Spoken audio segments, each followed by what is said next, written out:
وسلم أشرف الصلاة والتسليم على سيدنا ونبينا محمد الرؤوف الرحيم اللهم صل وسلم وبارك عليه. يا سيدنا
وصلي وسلم على سيدنا محمد في كل وقت رحيم وصلي وسلم على سيدنا محمد مدين أعداء إلى يوم الدين وعلينا ما هم فيه في رحمتك يا أرحم الراحمين.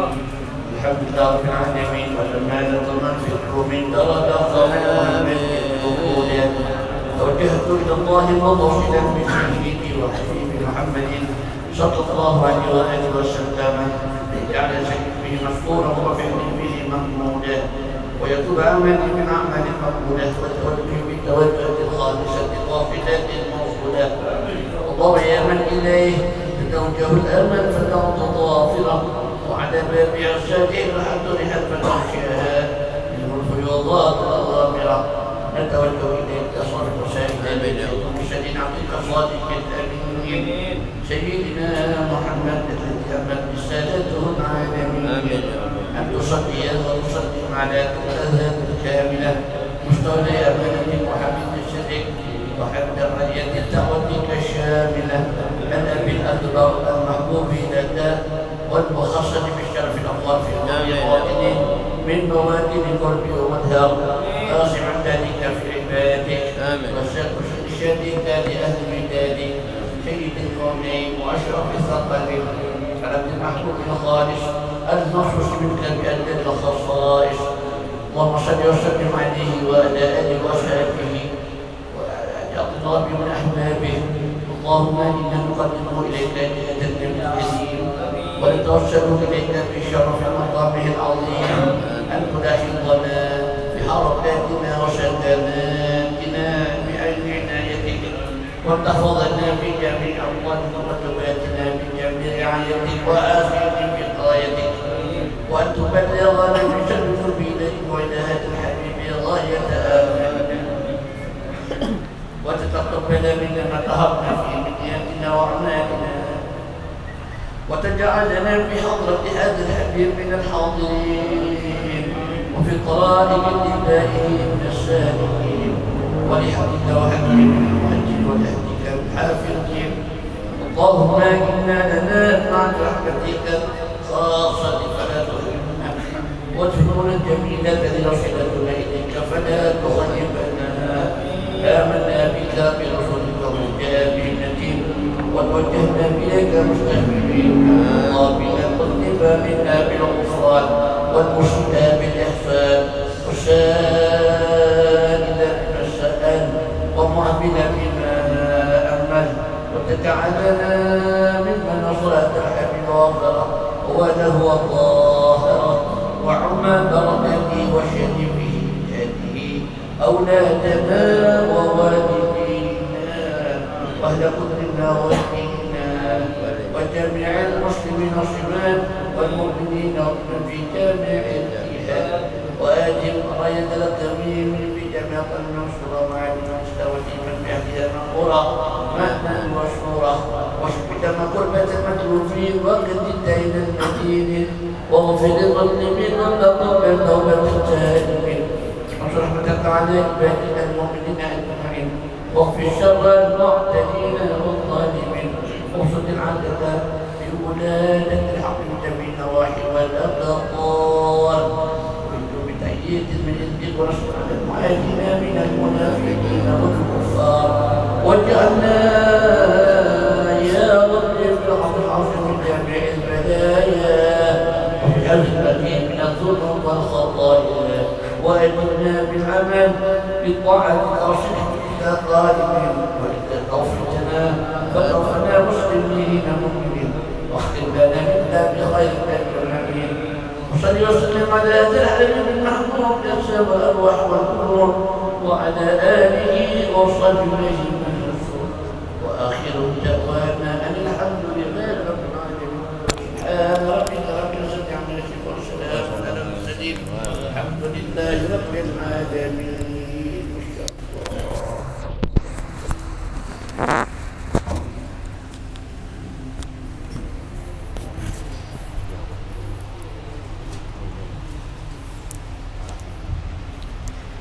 Bismillahirrahmanirrahim.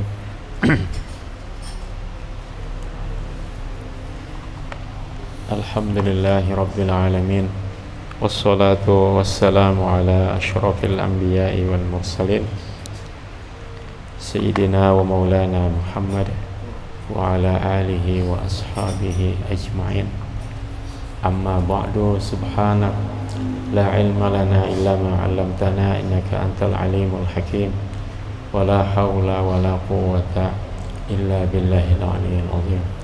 Allahumma shrah lana sudur wa barik lana bil umur wa tu'if lana al-ujur wa arkhil uyubina as-sutur wa adim fina wa fi masyayikhina wa fi ahbabina wa fil muslimin as-sihhata wal afiyah wal faraha wal faraja was surur wa azil anna wa anhum al qatla wal haraja wal muhlikati wal fitana wal mihana was shurur wa khtim ajalana bi ru'yatin nabiy sallallahu alaihi wasallam. Allahumma hdina wal muslimina li ahsanil akhlaq wa ajmalil adab wa awsa'il arzaq wa ahna'il 'aishi wa adharil qulubi wa akhlasil a'mali wa afdalil ahwal wa andaril wujuh wa abhajil muhayya wa anwaril buyut wa awsa'il qubur wa arhabis sudur wa as'adil ayyam wa abrakil ahli wal awladi wal amwal. La yahdi laha illa anta wasrif anna wa anhum sayyi'aha la yasrifu anna wa anhum sayyi'aha illa anta. Yang kita muliakan para habaib, juga guru-guru agama yang tidak kita sebutkan satu persatu, semua sahabat, semua keluarga, semua terutama tuan rumah Haji Taufik Rahman keluarga. Kita doakan beliau keluarga mudah selalu sehat, walafiat, dilindungi, diberkahi dunia akhirat, dirindui oleh Makkah dan Madinah.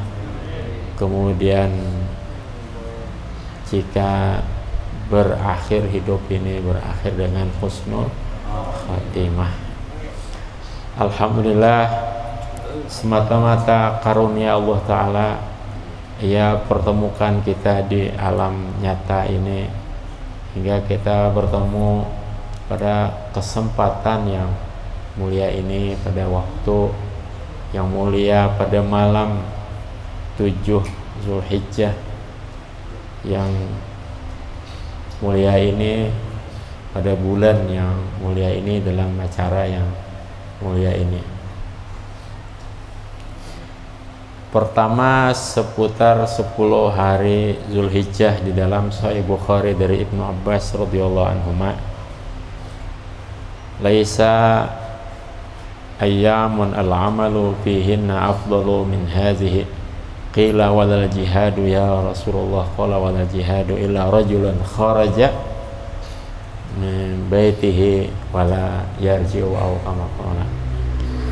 Artinya, tak ada hari yang amalan lebih afdal dari 10 hari Zulhijjah ini, bahkan lebih afdal daripada jihad, kecuali orang mati syahid. Maka setiap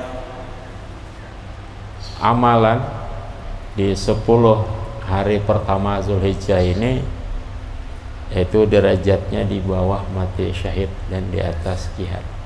Hendaklah kita berlomba-lomba dalam segala amaliyah, dalam segala ibadah, termasuk juga dalam sholawat dan hadir majelis ilmu.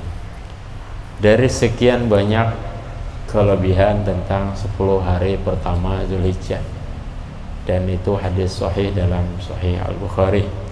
Beberapa ulama mengarang kitab khusus Fadlu Ashri Zulhijjah, keutamaan 10 hari Zulhijjah.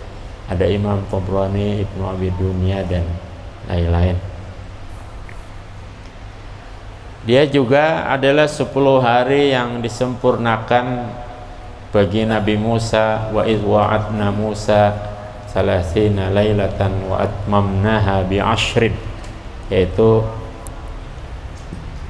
untuk bertemu Allah Ta'ala di Bukit Tursina. Maka disyaratkan Nabi Musa puasa 40 hari Zulqa'dah dan 10 hari awal atau pertama Zulhijjah. Dan juga sumpah Allah Ta'ala di surah Al-Fajr, wal fajri, yaitu fajar Idul Adha, walayalin ashrin, dan 10 hari pertama Zulhijjah, dan lain-lain sangat banyak, dan itu dalam hadis dalam ayat Al-Quran dan hadis-hadis sahih dan lainnya. Tidak ada yang diragukan pada keistimewaan 10 hari Zulhijjah selain dia bulan haram, bulan haji. Alasan dia istimewa karena 10 hari awal Zulhijjah sama seperti 10 hari akhir Ramadan itu tak kumpul berbagai kebaikan, terutama haji. Dari sembahyang di situ, puasa juga ada bagi orang yang bayar dam dengan pada awal nyembelih kambing, itu puasa 3 hari sebelum wukuf dan 7 hari di kampung. Zakat, sedekah dan lain-lain. Baik, seputar awal Zulhijjah lagi, yaitu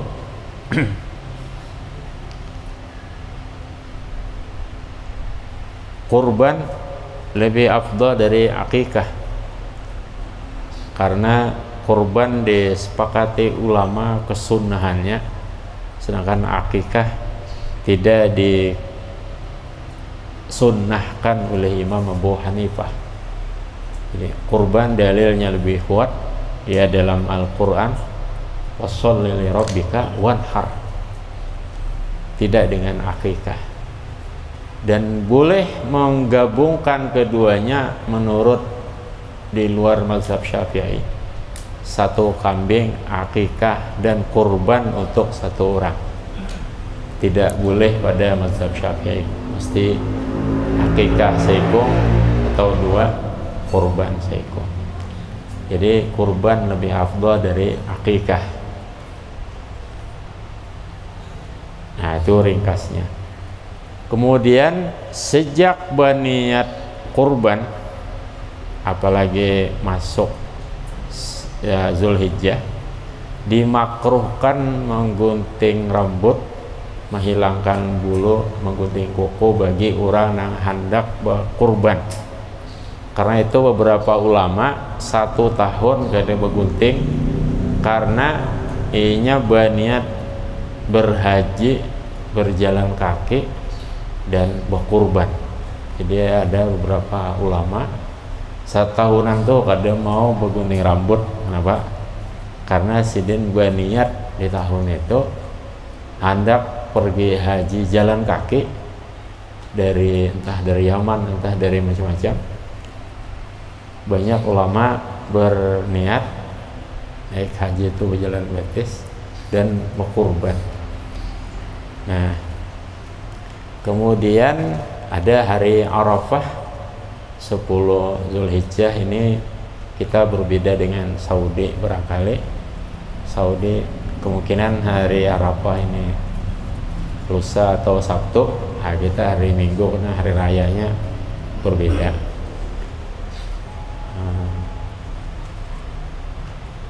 Dan seterusnya. Kemudian kita membaca 2 kitab malam ini. Pertama, kitab rutin kita baca itu Jam'ul Fawaid, kemudian Manaqib Syekh Samad.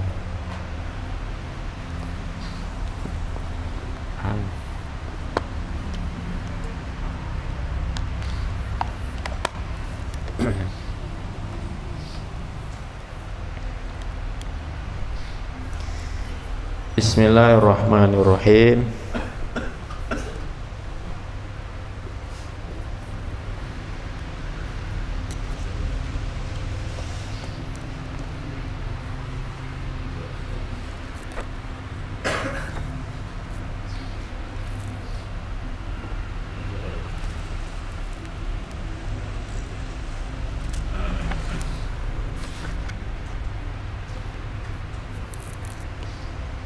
Babu zikri fadailis shalawatil khamsi, bab So ini suatu bab menyatakan beberapa kelebihan sembahyang 5 waktu.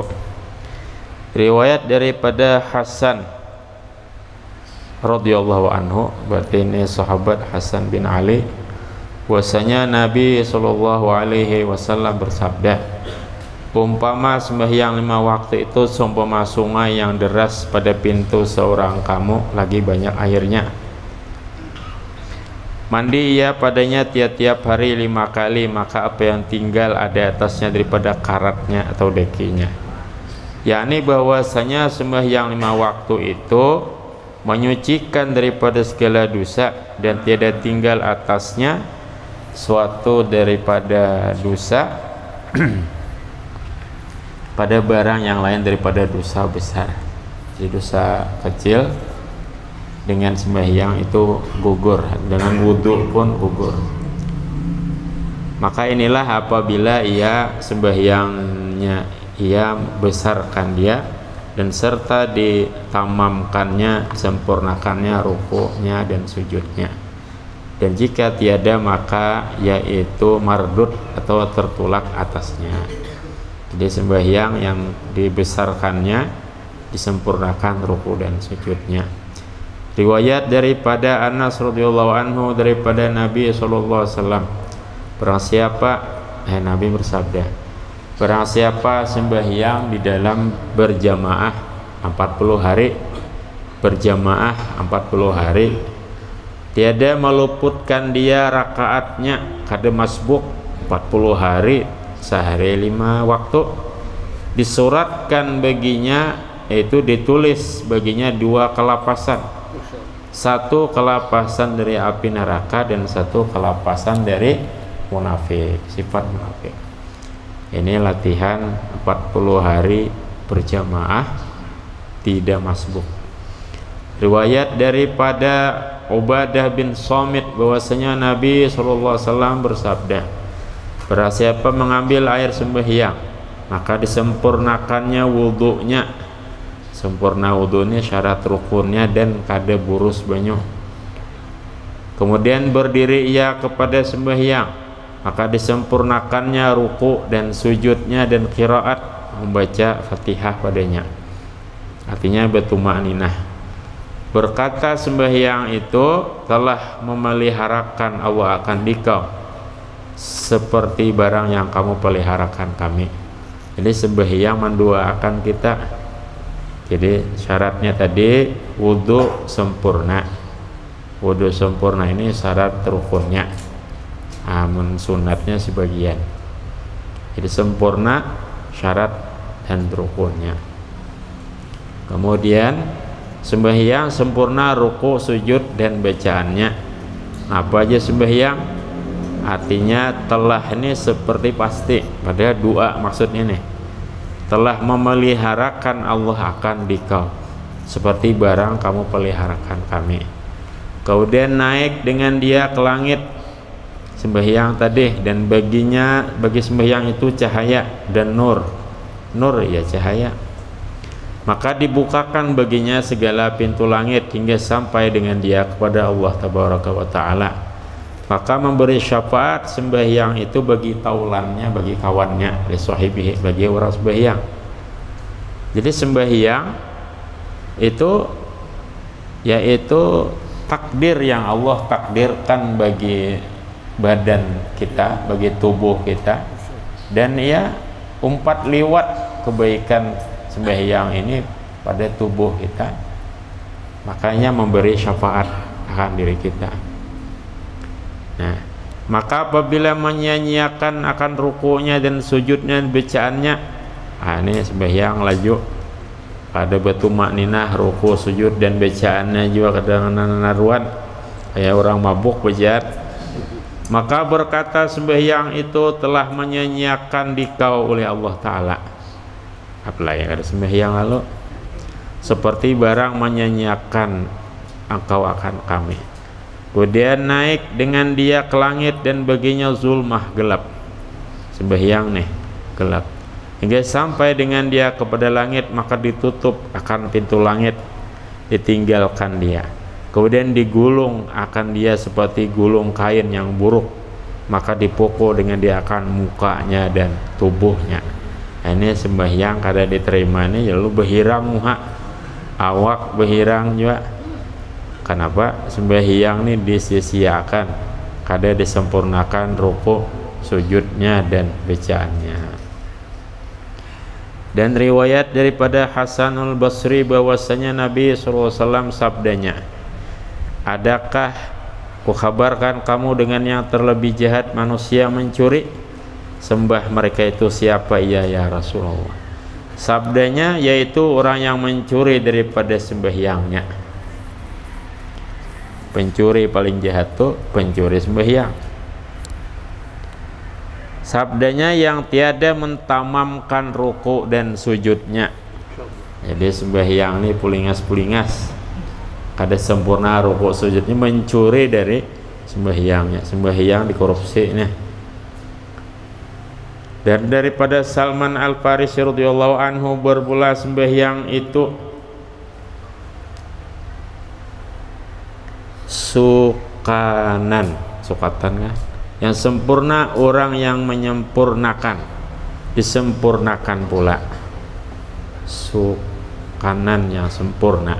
Ini kurang paham ya. Orang yang menyempurnakan sembahyang disempurnakan pulainya, dan orang yang mengurangkan maka telah kamu ketahui seperti firman Allah Ta'ala, wailun lil mutaffifin, celaka bagi orang yang mengurangkan timbangan. Ini jadi sembahyangnya dikurting, didiskon, dikurang-kurangi daripada tumakninahnya.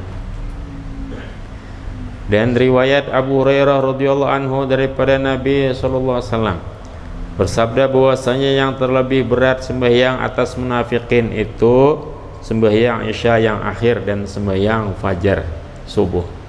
Dan jikalau mengetahui mereka itu barang yang ada pada ganda keduanya daripada pahala, nescaya mendatangkan memang gawe keduanya. Dan jikalau berkait ini apa? Habwan, walaupun berkait, jadi orang betali ke sembahyang ke masjid tuh di Afrika, melihat videonya aja malah orang ke masjid betali, kalau kada betali rabah kehandakan ke masjid. Ini bila mbah mati dah lagi ke masjid, gagana di kubur. Riwayat daripada Yazid Al-Aslami daripada Nabi SAW sabdanya, sukakan olehmu barang yang berjalan di dalam kelam malam kepada masjid. Artinya basyiril khatta'in, sukakan artinya gembirakan orang yang berjalan di dalam kelam malam, itu gelapnya malam, ilal masajid, ke masjid, bin nurit tami yaumal qiyamah, dengan cahaya yang sempurna pada hari kiamat. Ini topik-topik seperti ini sudah dilupakan zaman-zaman inilah. Dan riwayat daripada Ubadah bin Samit daripada Nabi SAW bersabda, 5 sembahyang daripada dipardukan Allah akan segala hambanya, maka barang siapa mendatangkan dengan dia sempurna dan tidak kurang akan haknya, hal keadaannya meringankan dengan haknya,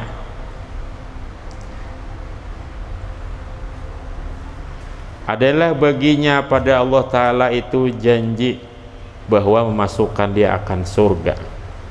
Jadi orang yang mendatangkan, akhirnya menggawe sembahyang sempurna, tidak dikurangi haknya ruku sujud, maka Allah berjanji masukkannya ke surga. Dan barang siapa meninggalkan dia dan meringankan dengan haknya, tiada ada baginya pada Allah Ta'ala itu janjinya. Ada berjanji Tuhan, mun kita sembahyang Allah berjanji masukkan ke surga, mun kita kada sembahyang kada ada janji Allah Ta'ala. Jika dikehendaki kasihankan dia, dan jika dikehendaki disiksanya. Dan lagi sabda Nabi SAW bahwasanya seorang laki-laki sungguhnya ia sembahyang dan kesalahannya dihantar di atas kepalanya, maka tiap-tiap sujud gugur kesalahannya hingga habis, dan hanya gugur kesalahannya sekaliannya. Dan daripada Hasan Basri radhiyallahu anhu bahwasanya Rasulullah SAW bersabda, pertama-tama barang dihisapkan dengan dia hamba itu sembahyang, maka jika ada ia hanya menyempurnakan dia, dimudahkan atasnya hisab. Dan jika ada ia hanya mengurangkan daripada suatu, firman Allah Ta'ala bagi malaikatnya, adakah bagi hambaku daripada tatawwu sembahyang sunat, maka sempurnakan kamu akan fardunya daripada sunatnya. Maka jika sempurna dibalaskan amal atas hisab, demikian itu jua. Ini banyaknya lah. Dan dikatakan barang siapa mengakalkan atas sembahyang yang 5 ini dalam berjamaah, diberi akan dia oleh Allah Ta'ala 5 perkara. Pertama, diangkatkan daripadanya kepicikan kehidupan, kadamu susah hidup. Sampai orang besaruan di masjid tuh jarang ke rumahan dulu. Itu keutamaannya orang berjamaah. Dan diangkatkan daripadanya siksa kubur. Orang mengakalkan sembahyang berjamaah kada mau disiksa di kubur. Dan diberikan suratnya dengan tangan kanannya, dan lalu di atas Shiratal Mustaqim seperti kilat yang menyambar, karena lekas juga urusan sembahyangnya. Dan masuk surga dengan ketiadaan hisab. Dan barang siapa memudahkan dengan sembahyang 5 waktu di dalam jamaah, ada hendak nyatanya disiksakan dia oleh Allah Ta'ala dengan 12 perkara. Wah, panjang nih kayaknya, ulang disambung. Ingin 12 perkara nih gak situ gini. Maka alhasil ini adalah targhib fis shalah, itu menggemarkan di dalam sembahyang, dimana perlu kita ini pada kajian-kajian seperti itu atau topik seperti itu supaya kita ini rajin sembahyang. Habis ya sembahyang fardu sunat bisa juga bagus juga karena menambali sembahyang fardu. Bismillahirrahmanirrahim. Karena berkesesuaian dengan haul Syekh Saman, maka kita tabarukan dengan membaca manaqib Syekh Saman pada pasal 2 dan 3 dari kitab ini. Berkata Al-Muradi di dalam kitabnya Silkut Durar juz 4 halaman 75, dan dinukil oleh Syekh Abdul Hamid Kudus dalam muqaddimah kitab Al-Futuhatul Qudsiyah halaman 3 dan 4, adalah Syekh Muhammad As-Samman bin Abdul Karim Al-Madani Asy-Syafi'i, terkenal dengan As-Samman, Syekh yang soleh, yang sufi, yang Al-Auhad, yaitu orang paling sufi pada zamannya, Al-Bari' dalam ilmunya, Al-Kamil sempurna, Al-Alim yang alim, Al-Mursyid, Al-Musallik, Al-Murabbi, itu sama artinya, yang membimbing, yang mensulukkan, yang mengelola, Abu Abdillah, abahnya Abdullah, Qutbuddin, kutub atau purus agama pada waktu itu. Jadi banyak mursyidin artinya. Beliau dilahirkan di Madinatul Munawwarah tahun 1130 dan tumbuh di Madinah, membaca dan belajar kepada Syekh Muhammad bin Sulaiman Al-Qurdi yang juga guru oleh Datuk Kelampayan pada ilmu fikih seperguruan dengan Syekh Saman dan Datuk Kelampayan. Tapi pada thariqah khalwatiyah, Syekh Saman mengaji kepada paman Sidin dari mama itu Sayyid Mustafa bin Kamaluddin Al-Bakri. Dan beliau berdiri atas tugas-tugas wirid dan zikir dan melajari dan membimbing orang lain. Nah, jadi kesibukan orang mulia seperti Syekh Saman ini itu ada wazaif jama' wazifah, itu tugas. Jadi wirid atau zikir itu seperti tugas, sebagaimana kita tugas kantor, tugas mencari, tugas bohma. Jadi orang wirid dan zikir itu alahan pada tugas. Kita ke kantor, ke pasar atau bohma itu dapat daripada dunia, sedangkan wirid, berzikir ini dapat daripada akhirat. Jadi ditulis juga agendanya dalam sehari itu jam berapa. Kemudian membimbing orang di rumah yang beliau diami, itu rumah Abu Bakar Siddiq. Rumah Sidin itu banyak kamar dan merupakan tempat singgah orang asing dan orang datang ke Madinah dari berbagai penjuru, gratis tuan makannya. Itu amalan daripada Syekh Saman ini. Isi rumah kamarnya banyak. Siapa fakir miskin, orang alim, orang soleh datang ke situ, kada bayar penginapannya, kamarnya dan makannya. Nah ini kita ini banyak pang berpikir menggawe kada ya apa ya caranya dan seterusnya. Karena menurut Syekh Saman yaitu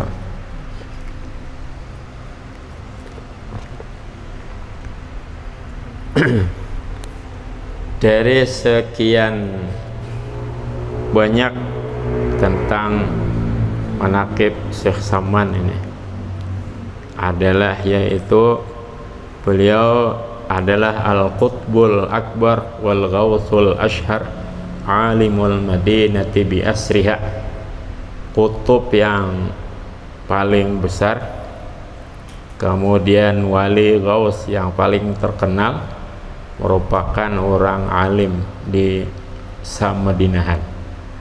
Waliullah Al-Arif Sayyidi Abu Abdullah Muhammad bin Abdul Karim As-Samman.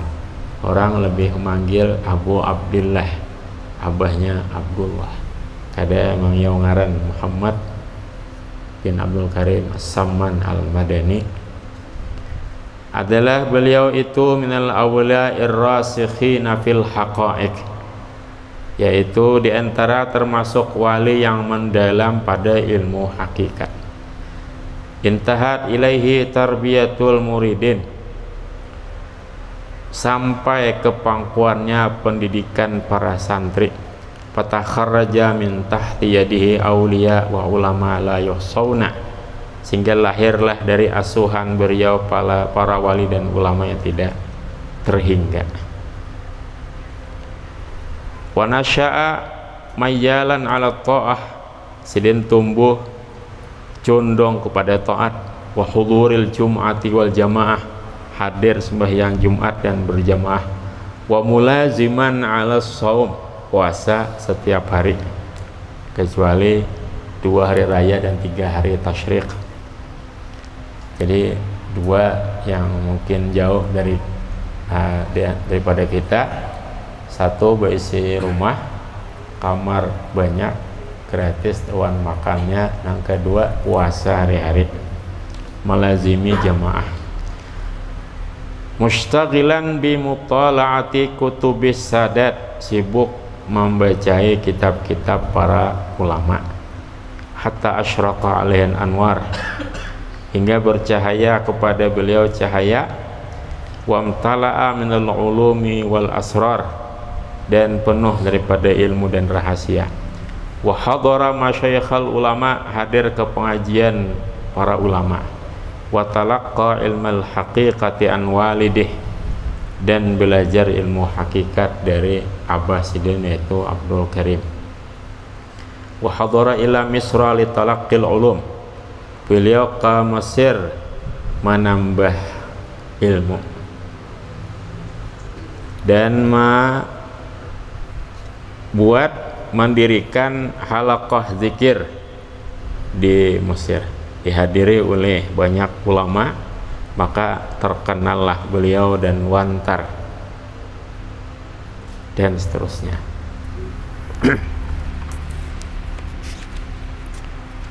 Kemudian beliau wafat pada tahun 1189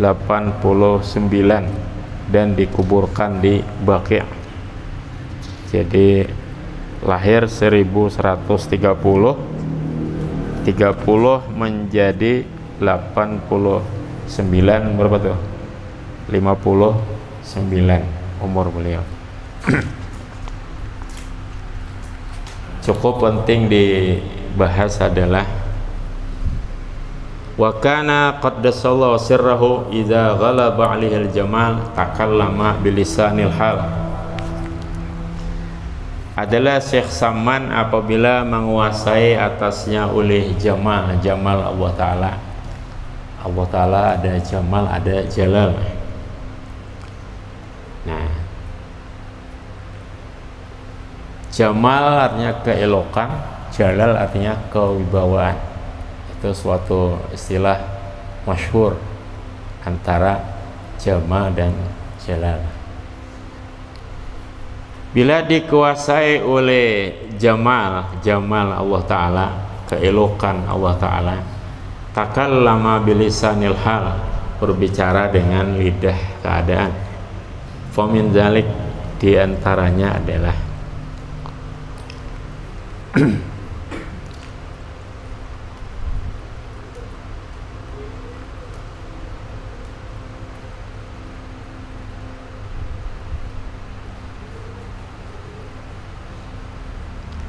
cukup banyak, yaitu beliau mengaku sebagai wali kutub, kemudian Ghausul Anam dan seterusnya, yang cukup menarik dan bagus dijabarkan atau dikaji adalah syaribtu ku'usal ishqi sirfan wa fadlati biha hamaman asqaituhu fahuwa khali'u zahartu wa syamsi fil bariyati sati'un wa kulli li asraril wujudi matali'u idza ana kuntu maknuzan lisirrin alimtuhu wa an fahmihi idraku ghairi qati'u wa yawma alastul kullu ja'u li da'wati wa hamu bihubbi wad dumu'u hawami'u.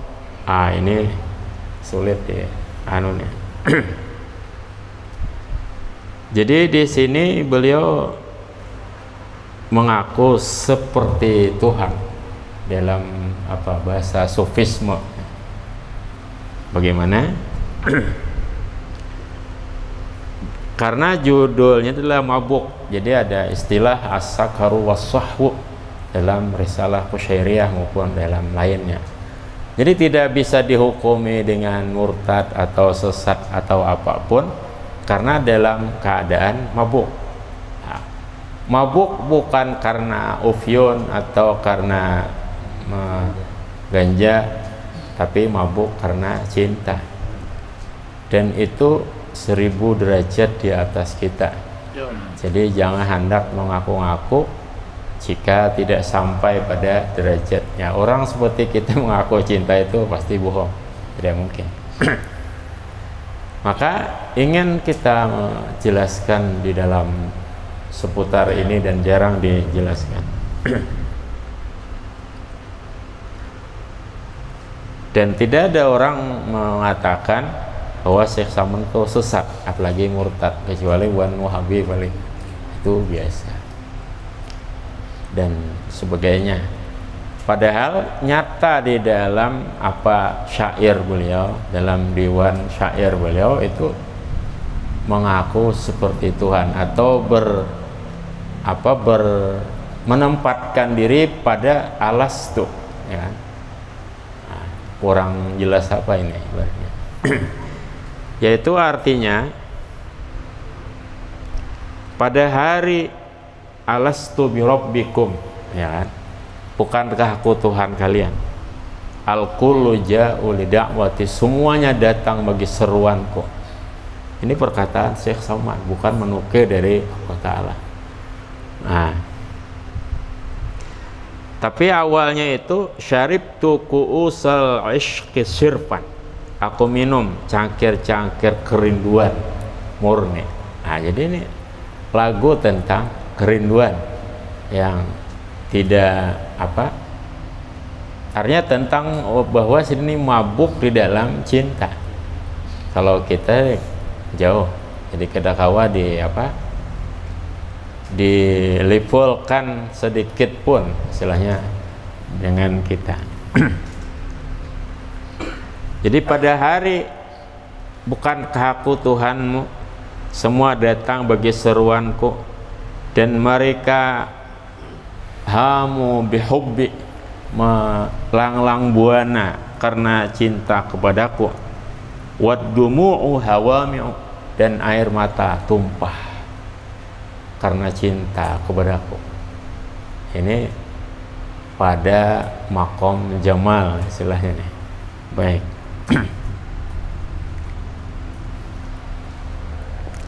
Apa yang ingin kita jelaskan? Bahwa setiap likulli maqamin maqalun, setiap tempat ada istilah dan peribahasanya tersendiri. Dalam Bukhari Muslim tentang orang terakhir masuk surga, hadis sangat sahih, turuk riwayatnya sangat banyak. Seorang yang dipersilahkan oleh Allah Ta'ala masuk surga, yaitu orang itu saking girangnya itu berkata, anta abdi wa ana rabbuk. Jadi orang itu berdialog dengan Allah Ta'ala, engkau hambaku dan aku Tuhan. Apa hukumnya? Tidak ada. Karena orang ini sudah menyatu dirinya dengan Allah Ta'ala saking senangnya. Jadi hamarnya ghaba, orang itu kalau lagi diukur secara fisik, secara awal. Nah, jadi tidak ada hukum yang bisa menghukuminya orang seperti itu. Sama dalam syair, hama qalbi ya qalbi, ma maknal huyam, dari hama itu huyam, yaitu sirna melanglang buana kada kuat dicari kapika ya kada dapat mencari Jadi orang ini di atas logika. Kenapa? Karena hanya sambatnya ketawa dan pasti nanya sambat itu yaitu adalah kemesraannya. Jika engkau tanya mana Abdul Hamid, ada Allah Ta'ala ya, apa hukumnya? Cuma yang mentakuni mana Abdul Salam, nah itu ada. Karena kita kada hama tadi, kada hama qalbi. Nah, kita lain, kita orang biasa. Nah, baik. Ini satu hal dan menjelaskannya pun dijamin kita tidak paham. Itu hanya sekilas saja. Apakah kita mesti atau wajib mempelajari itu dan itu jalan selamat? Tidak. Itu bukan jalan kita. Jalan kita pang macam apa? Nah, jalan kita adalah as-sa'id man arafa qadra nafsih. Orang beruntung orang yang tahu di mana dirinya. Hadis pertama dalam muqaddimah Sahih Muslim, anzilun nasa manazilahum, tempatkanlah diri sesuai pada tempatnya. Tempat kita apa? Kita ini adalah hamba paling rendah. Itu jalan selamat. Hidup mau selamat mau tidak, ini adalah petunjuk. Dengarkan, jangan bergeser dari bahwa kita adalah hamba yang paling hina. Ulun bisa membandingkan contohnya i'tiqad ahlus sunnah antara qadariyah dan jabariyah. Kita harus memperkuat itu sebelum belajar tasawuf, apalagi belajar ma'rifat. Kita harus kuat pada binting i'tiqad, sehingga ketika kerinduan atau kemalapetakaan, kita tuh kadang mau geser dari i'tiqad itu. Nah, bagaimana? Yaitu hamba itu bainal qadari wal ikhtiar, antara takdir dan ikhtiar. Bagaimana penjelasannya? Misalnya Allah Ta'ala itu, ini hanya untuk mendekatkan paham seorang bos. Anggaplah kita berisi anak buah berapa orang. Anak buah ini diberi wewenang, itu namanya ikhtiar. Ini duit 1 miliar, contohnya kamu buka toko di suatu tempat, sudah ditentukan, semuanya telah ditentukan, dari kita lahir sampai mati sudah ditentukan, tapi diberi wewenang. Paham kan? Harus paham, ya tidak paham sesat masalah ini.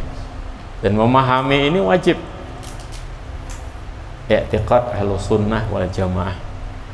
Jadi kita seumpama bos atau owner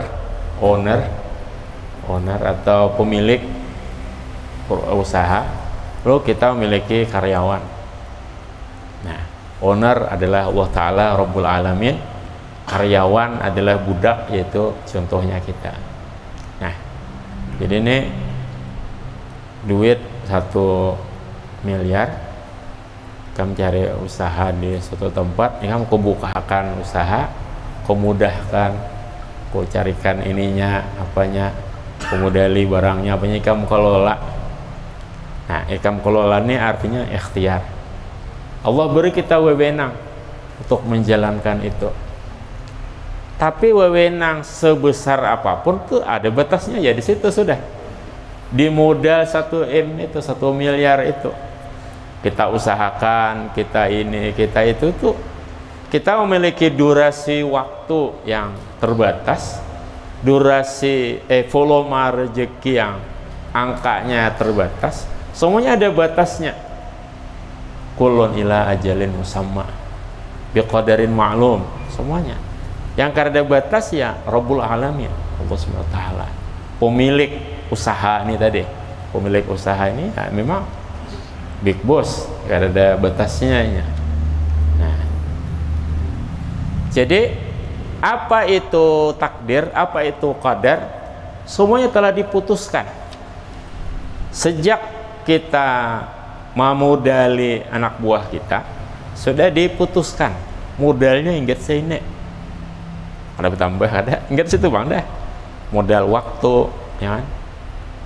Apalagi modal duit, modal kepercayaan, kesempatan.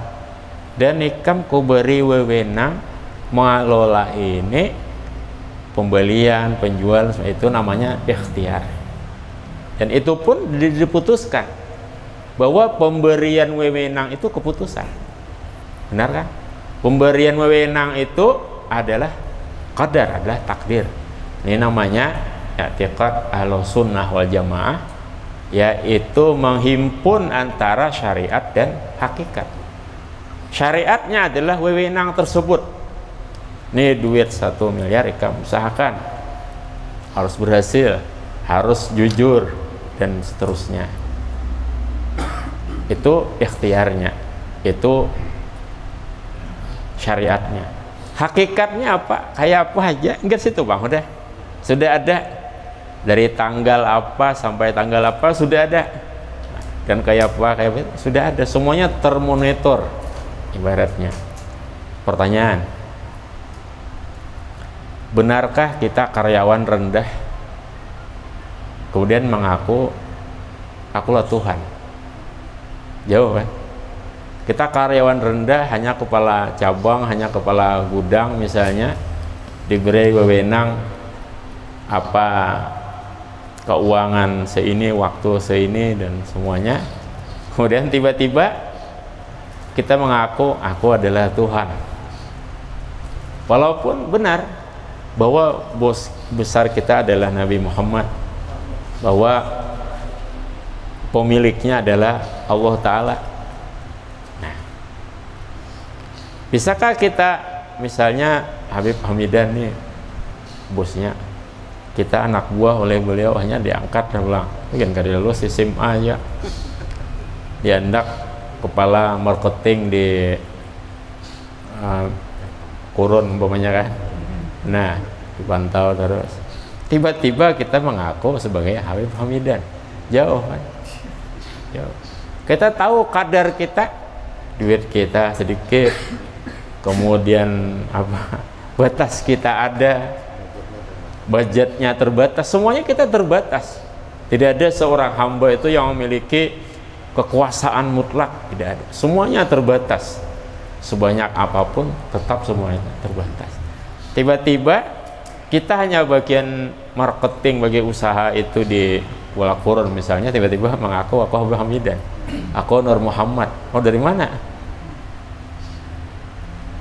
Dari mana kan? Jauh. Sementara Nur Muhammad ini seperti big boss tadi, apa yang membawai bagian HRD, bagian HRD, bagian karyawan, ya kada operakan. Jadi di mana rasa malu kita mengaku bahwa kita Nur Muhammad? Jauh. Walaupun benar bujur aja bahwa kita ini memang ditugaskan oleh Nur Muhammad ini tadi, oleh bos besar kita, ya kan, oleh kepala bagian personalia atau HRD. Bujur aja, semua tindak tanduk kita ini ya di bawah pengawasan dan atas titah perintah dan rekomendasi dan kewenangan yang diberikan oleh Nur Muhammad. Tapi benarkah kalau kita mengaku bahwa diri kita Nur Muhammad? Benar tidak? Jauh. Nah, ya, kita bisa dicopot, ya kan? Dari segi adab. Apalagi kita mengaku sebagai owner, sebagai pemilik usaha itu, jauh. Nah, jadi kembali kepada persoalan antara syariat dan hakikat ini, camkan dengan baik i'tiqad Ahlus Sunnah wal Jamaah antara darah dan tahi, antara Qadariyah dan Jabariyah, dan mencari selamat itu penting. Cara yang selamat adalah kita ini adalah hamba yang paling rendah. Kita tahu kadar kita dan kita selalu diawasi, selalu dimonitor. Jangan malah-malah kita korupsi duit usaha ini, ibaratnya kan.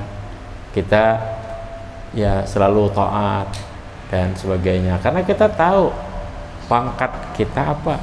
Nah, jadi yaitu hamba yang baik adalah yang tahu bahwa dirinya itu hamba.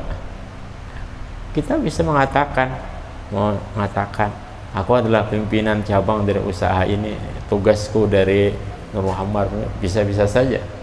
Tetapi paling baik orang adalah orang yang merendah, mengetahui akan kadar dirinya dan tidak lebih dari wewenangnya, istilahnya dari kapasitas yang ada di dalam dirinya. Ini saja hanya untuk menggambarkan bahwa Islam ini adalah kerinduan, bahwa ajaran ini ajaran yang kami terima dari guru-guru dan dari ayah kami dan seterusnya. Istilahnya berpeganglah atas suatu tali yang kokoh, bil urwatil wusqa lam fisama laha.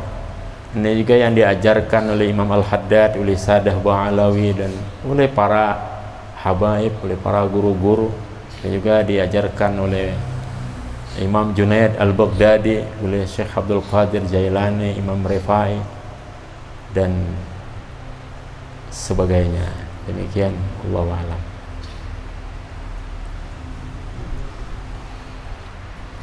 Bismillahirrahmanirrahim.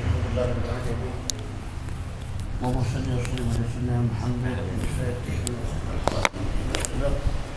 ناصر الحق بالحق الهادي إلى صراطك المستقيم وعلى آله وصحبه عدد أقرب العظيم كما الوجود يوم المعروف صراط والتنهج الآخرة مستحبات الحمد لله عدد ما في علم الله صلاة وسلاما دائما بدوام مختلف اللهم انفعنا بما علمتنا وعلمنا ما ينفعنا وجعلنا اللهم اجعلنا هذا جنة مغفرة وتفرقنا من بعده تفرقا معصوما نسألك خير علمنا وخير أعمالنا وخير النجاة وخير حياتنا وخير ممات خير الثواب اللهم حقق إيماننا وارفع درجاتنا تقبل بيات المجالس ربنا لا تزغ قلوبنا بعد إذ هديتنا وهب لنا من لدنك رحمة إنك أنت الوهاب ربنا آتنا في الدنيا حسنة وفي الآخرة حسنة وقنا عذاب النار صلى الله على محمد النبي الأمي وعلى آله وصحبه والحمد لله رب العالمين تقبل الله منكم